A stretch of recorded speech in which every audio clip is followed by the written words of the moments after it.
Over attitude sir. ప్రతి విషయానికి rules మాట్లాడుతుంది. ఆవిడ్ని ఎందుకు ట్రాన్స్ఫర్ చేశారో తెలుసా? తెలియదు సార్. ఇంతకు ముందు పనిచేసిన స్టేషన్ లో ఒక అక్యూజ్డ్ కి హెల్ప్ చేసింది. ఓ నాయనో. ఉద్యోగం ఊడాల్సిందే.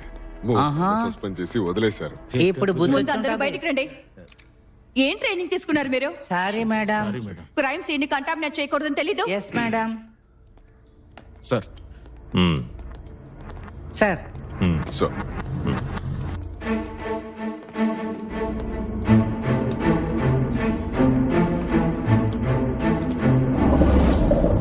ఇన్ఫార్మ్ చేసింది ఎవరు? Servant sir. ఊరికెళ్ళి ఈరోజు పొద్దున్నే వచ్చిందట. హంతకుడు బాడీని టబ్లో పడేసి ట్యాప్ తిప్పి వెళ్ళిపోయాడు. పొద్దున్న సర్వెంట్ వచ్చి క్లోజ్ చేసింది. ఎవిడెన్స్ లేవి దొరకవనిపిస్తోంది సార్. అయితే ఫోరెన్సిక్ టీమ్ కి ఇన్ఫార్మ్ చేయొద్దు.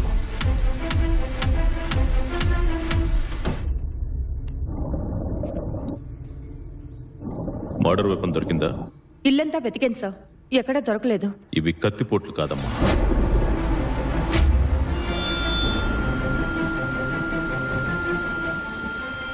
ఇంకేదో వెపన్.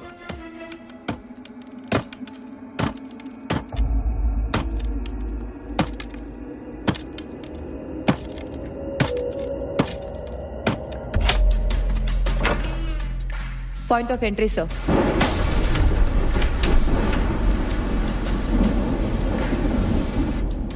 మర్డర్ ఈ స్పాట్ లోనే జరుగుండాలి సార్. విక్టిమ్ పేరు ఆకాష్ సార్. అమ్మలేదు, నాన్న అమెరికాలో ఉన్నారు. ఉన్న వర్క్ లోడ్ చాలదన్నట్టు మనకే వచ్చి తగులుకుంటాయి ఇటువంటి కేసులన్నీ. దగ్గరలో మంచి హోటల్ ఉంటే నాకు కాఫీ తెప్పించు. మాలతి, ఈ కేసు నువ్వే హ్యాండిల్ చేయి. Yes sir. ముందు ఈ ఆకాష్ గడి బాబుకి ఇన్ఫార్మ్ చేయి. అలాగే లోకల్లో ఎవరైనా రిలేటివ్స్ ఉన్నారేమో కనుక్కో. నా తమ్ముడే.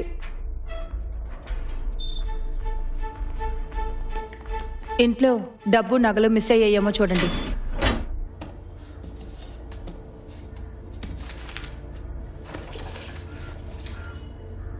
ఇంట్లో ఎప్పుడు క్యాష్ ఉంచుకుంటాడు, బట్ లాకర్ ఇప్పుడు ఖాళీగా ఉంది.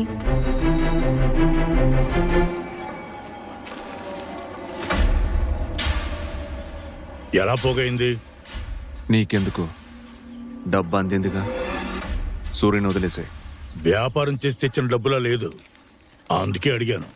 ఒక్క రాత్రిలో 9 లక్షలు నా వల్ల కూడా కాదు. ఏయ్ పా. కాల్దీరా.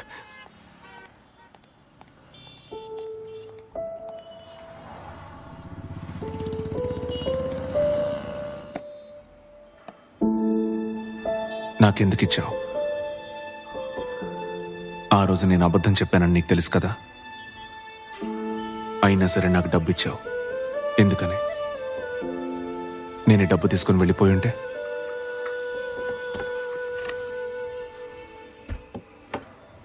మీరు అలా వెళ్ళిపోయి ఉంటే మిమ్మల్ని మర్చిపోవటం తేలికయ్యేది. నన్ను మర్చిపోవటం మీకు కష్టమయ్యేది.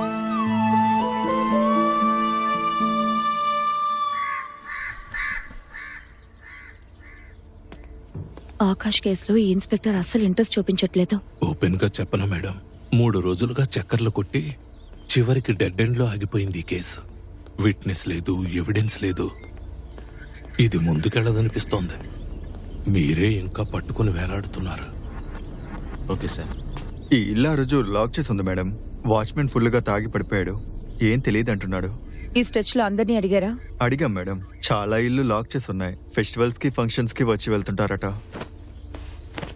ఉండడానికి ఇల్లు లేక ఎంతో మంది ఇబ్బంది పడతా ఉంటే ఏడాదికోసారి వచ్చి ఎంజాయ్ చేయడానికి ఎంత పెద్ద ఇల్లు కట్టించుకున్నారు చూసేవట్రా. బలిసిందిరా ఇళ్ళకే. బండకండి. వెనక స్టేట్ లోకి వెళ్ళి చూసేద్దాం. Okay madam. ఇవ్వండి. ఇందులో ఫుల్ డీటెయిల్స్ ఉన్నాయి సార్. సార్, మాలతి మిమ్మల్ని కలవాలంటున్నారు. మాట్లాడుతున్నానా? అర్జెంట్ మ్యాటర్ అట. ఆల్రెడీ అరగంట నుంచి వెయిటింగ్. రేపు ఏరియా మొత్తం చెక్ చేసేద్దాం. నేను నీతో వస్తాను. ఏంటి? సార్ 3 రోజులుగా ఆకాష్ మర్డర్ జరిగిన ఏరియాలో ఎంక్వైరీ చేస్తున్నాను సార్. మర్డర్ సైట్ కి వెనకున్న ఇంట్లో ఆ రోజు పార్టీ జరిగింది సార్. ఇంటి ఓనర్ విజయవాడలో ఉంటున్నాడు. ఆయన కొడుకే పార్టీ ఇచ్చాడు. ఆ పర్సన్ ని ట్రేస్ చేసి విజయవాడ నుంచి రప్పించాను సార్. బయట వెయిట్ చేస్తున్నాడు. విషయం ఏంటో చెప్పమ్మా.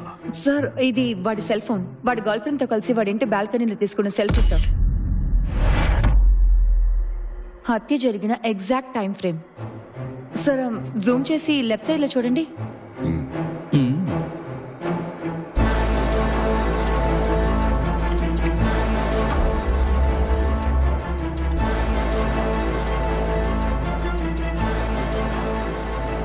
వీడు నాకు తెలుసు. పేరు Vijay, farmer IIT student.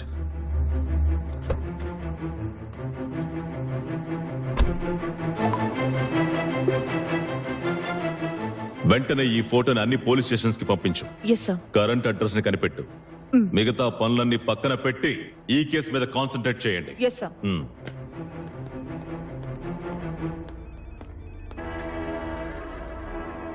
దొరికెవరా?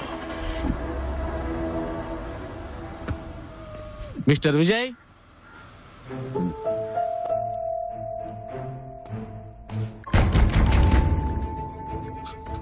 Hello, వినపడుతుందా?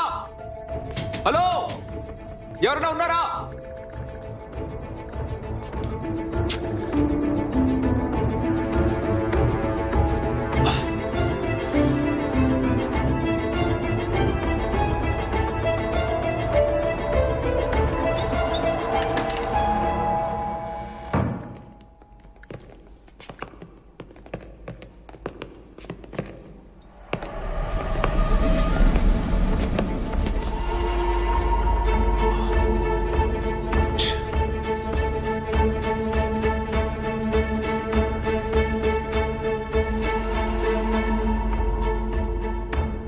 ఏం కావాలి సార్ మీకు? ఉదయం 10ంటికి నన్ను రూమ్ లో పడేశారు. నా ఫోన్ కూడా లాక్కున్నారు. కారణం అడిగితే చెప్పట్లేదు. టిఫిన్ తినమంటే వద్దన్నారు సార్. ఆకాష్కి నీకు గొడవ ఏంటి? ఏ Akash? CS Akash, 3rd cross street, Kailasagiri. నాకు అలాంటి వాళ్ళు ఎవరూ తెలియదు.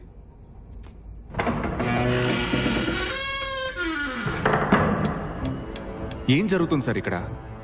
ఒక కేసు విషయంగా మాట్లాడాలని రమ్మన్నారు. 10 పోయిన నిమిషాలు ఆదివారం రాత్రి నువ్వు ఎక్కడున్నావు అది చెప్పు. ఆఫీస్, ఒక పార్టీ. నువ్వు ఇచ్చిన పార్టీ మధ్యలోంచి నువ్వే ఎందుకు వెళ్ళిపోయావు? కారణం ఏంటి? పొద్దునే రిజిస్ట్రేషన్ ఆఫీస్కి వెళ్ళాలి. Land registration. You take care. Okay okay, bye. Particular reason ఏం లేదు. హెడేక్ వచ్చింది. హెడ్ఏక్ వచ్చింది. ల్యాండ్ రిజిస్ట్రేషన్ ఉంది, పొద్దునే లేచి వెళ్ళాలని నీ ఫ్రెండ్కి చెప్పావుగా. కానీ సోమవారం రిజిస్ట్రేషన్ ఆఫీస్కి నువ్వు వెళ్ళలేదు కదా.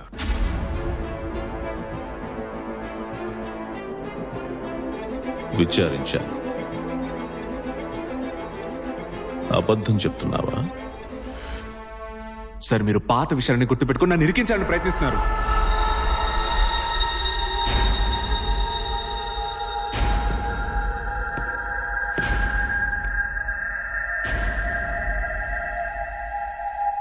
ఏమన్నావు?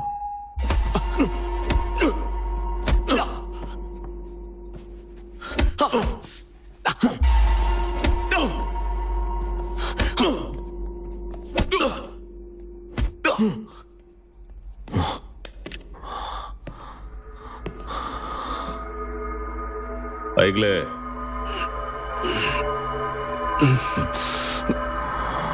తొందర. ఆదివారం రాత్రి నువ్వు ఆఫీస్ నుంచి 10:30కి బయలుదేరావు. 20 నిమిషాల్లో మీ ఇంటికి చేరుకోవచ్చు. కానీ 3 గంటలకి వెళ్ళావు. మధ్యలో ఏం చేశావు? దారిలో కార్ టైర్ పంచర్ అయింది. ఎక్కడ? నారాయణ స్ట్రీట్, గాంధీనగర్.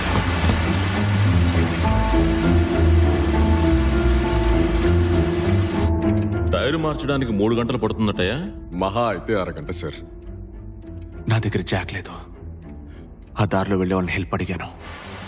ఒక ఆటో ఓడొచ్చాడు, కానీ ఆగలేదు. 2-3 కార్లు ఆపారు, కానీ జాక్ లేదని వెళ్ళిపోయారు. చివరిగా ఒక కాల్ టాక్సీ వాడొచ్చాడు. వాడే హెల్ప్ చేశాడు.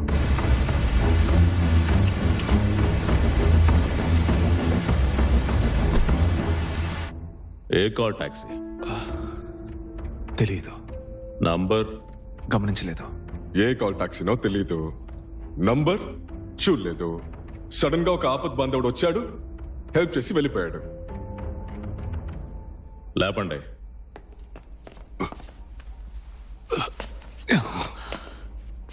పోయిన ఆదివారం ఆకాష్ చనిపోయాడు. హత్య. పదునైన ఆయుధంతో దారుణంగా మెడ మీద పొడిచి పొడిచి చంపాడు. ఇదంతా నాకెందుకు చెప్తున్నారు? నీకు ఆకాష్ ఎవరో తెలీదు, నువ్వు 3rd క్రాస్ స్ట్రీట్కి వెళ్ళలేదు, అంతేగా? ఇది ఆ రోజు నైట్ నువ్వు ఆకాష్ బాల్కనీలో నుంచున్నప్పుడు తీసిన ఫోటో.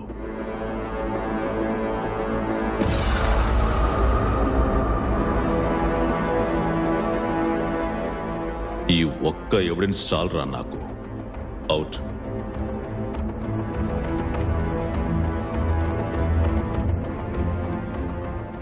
నీ ఫ్యూచర్, నీ బిజినెస్ అన్నింటినీ మర్చిపో. నీ లైఫ్ ఫినిష్. నిన్ను సజీవ సమాధి చేసేస్తా.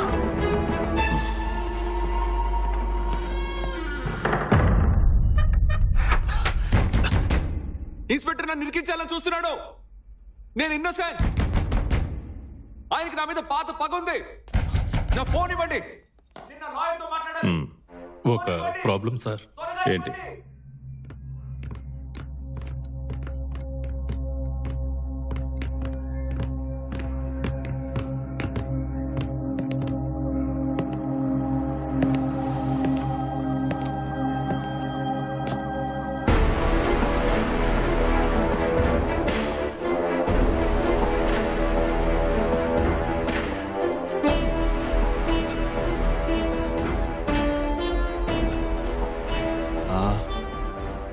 డ్రంక్ అండ్ డ్రైవ్ కేసులో దొరికాడు సార్. మనం పంపిన సర్క్యులర్ ఫోటో చూసి 2 టౌన్ ఇన్స్పెక్టర్ వీడిని హ్యాండ్ అవుట్ చేశారు సార్. ఫుల్ మొత్తంలో ఉన్నాడు సార్. పేరు కూడా చెప్పలేకపోతున్నాడు. పేకల దాకా తాగి పోలీస్ జీప్నే బైక్తో గుద్దాడు సార్. వీడిని స్టోర్ రూమ్కి లాక్కరండి. 2వ తేదీ రాత్రి నువ్వు ఎక్కడున్నా? గుర్తులేదు సార్.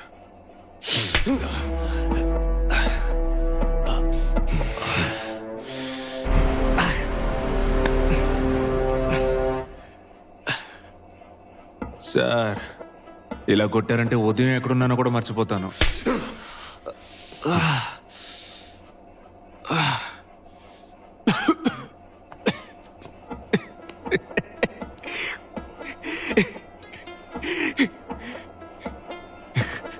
సార్, లంచ్కి చికెన్ బిర్యానీ, ప్రాన్స్ ఫ్రై తిన్నారు, కరెక్టా?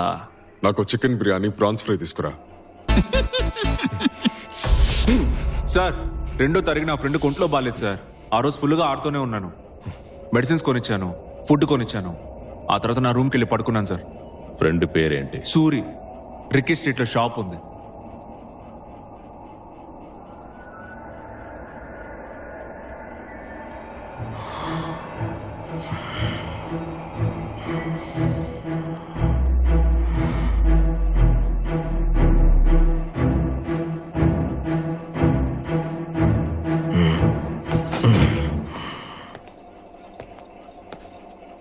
నువ్వు కంటిన్యూ చేయమ్మా. Yes, sir. వాడి ఫ్రెండ్ అడ్రస్ నోట్ చేసుకో.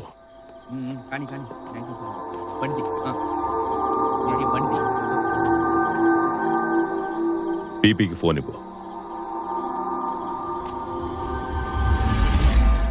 శ్రీను, ఒకసారి స్టేషన్కి వస్తావా?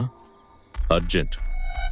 24/7 వెంకటేశ్వర స్ట్రీట్, ఇందిరానగర్, వైజాగ్. ఈడేంటి ఆడపిల్లల ఖర్చు వాడుతున్నాడు? ఏరా రై, ఇంత పవర్గా మాట్లాడుతున్నావు? ఆడాళ్ళ ఖర్చుతో తుడుచుకుంటున్నావు, సిగ్గులేదు?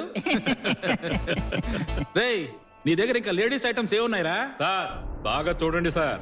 లిప్టిక్, రబ్బర్ బ్యాండ్, హెయిర్ పిన్ ఇలాంటివి కూడా ఉన్నాయేమో. రేయ్, ఏంట్రా చూపు? మూతి పళ్ళు రాళ్ళ కొడతాను. Sorry madam. పోలీస్ జీపును గుద్దాడు సార్. మందు కొట్టి బైక్ తో.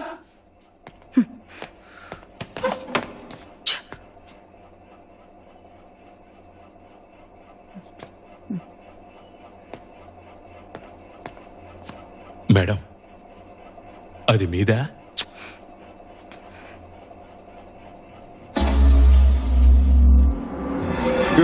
Gauri Shankar Sharma versus state of UP 1990. Sir Gauri అంటున్నాడు సార్. ఎవర్రా గౌరీ? Head Gauri Shankar Sharma versus state judgement గురించి చెప్తున్నాడు. జడ్జిమెంటా? ఇప్పుడు అదెందుకు చెప్తున్నావురా? Any form of torture, cruel, inhuman or degrading treatment is prohibited. ఆడేమంటున్నాడు సార్? విచారణలో ఉన్న ఖైదీని కొట్టడం నేరం. కొట్టడం మాత్రమే కాదు, స్టేషన్లో ఉంచి సస్పెక్ట్ ని అమర్యాదగా ట్రీట్ చేయడం కూడా నేరమే. జడ్జిమెంట్ చదవలేదా? ఎంత పొగరో చూసారా? Pritipal Singh versus state of Punjab. విచారణలో ఉన్న ఖైదీని కొట్టడం వల్ల స్టేషన్ మొత్తాన్ని సస్పెండ్ చేసింది కోర్ట్. కొట్టిన వాళ్ళని, కొట్టడం చూసిన వాళ్ళని అందరినీ. ఈడు వకీలా సార్? దెబ్బలు పైకి కనబడకుండా చితక్కొట్టాడు. టార్చర్ ని ప్రోత్సహించిన హెడ్ కానిస్టేబుల్ కి 8 ఏళ్ల శిక్ష విధించింది court. Rigorous imprisonment. Rehangeet Singh versus state of Haryana. తెలీదు? వాళ్ళు లోపలేసిన అక్యూస్లు ఏ జైల్లో అయితే ఉన్నారో ఆ హెడ్ కానిస్టేబుల్ కూడా అదే జైల్లో ఉన్నాడు ఈ రోజు వరకు. కొట్టిన పోలీస్ కానిస్టేబుల్ కూడా ఆ జైల్లోనే ఉన్నాడు.